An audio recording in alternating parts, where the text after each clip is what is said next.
similarities could be a desire for order, a desire for groups to be in their designated place. We can also see in some brands of traditionalism a value for race, for a sort of white or Aryan supremacy. We can see a value for masculinism and masculinity, and mythologies of masculinity. Where it diverges from those other doctrines is, especially, let's say, from fascism to start with, is it does not look toward the future with optimism necessarily. And it does not try to build a world that is better than one that has ever existed. One of the reasons it's called traditionalism is that it has a hyper investment in the idea that things used to be better. So traditionalism was originally not a political philosophy. Right? And for a lot of its followers, it still isn't a political philosophy. It's a spiritual doctrine. It's a belief in the way that time proceeds and in the way that society has looked in the past and will look again. What is common about Olavo, Bannon, and Dugin is that all of them seem to be devoted to analyzing and in some cases acting on global politics as being an opposition between materialism and spirituality, excuse me.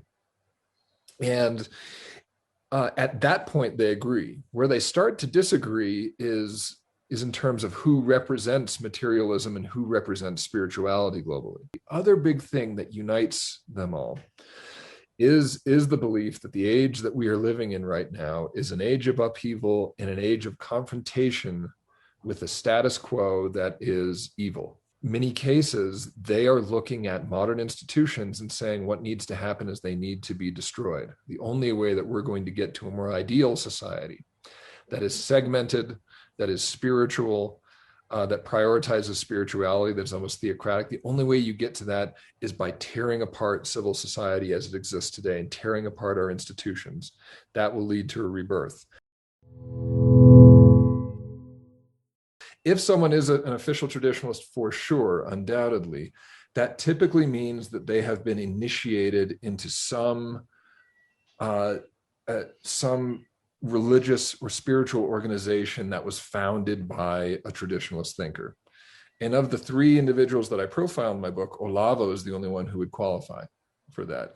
Traditionalism, part of its core belief is that ages ago, there was a true religion. And we're talking a long, long time ago, millennia in the past.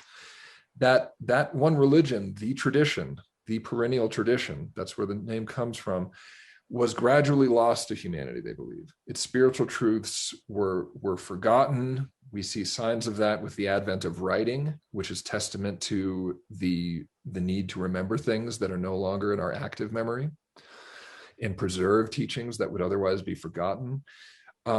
Spiritual truths start to disintegrate. I think that as long as there is a sense of chaos in these causes, as long as they are genuinely anti-establishment and able to have confrontations with the political status quo and to break down and attack some of our main institutions, that's going to attract these types of ideologues.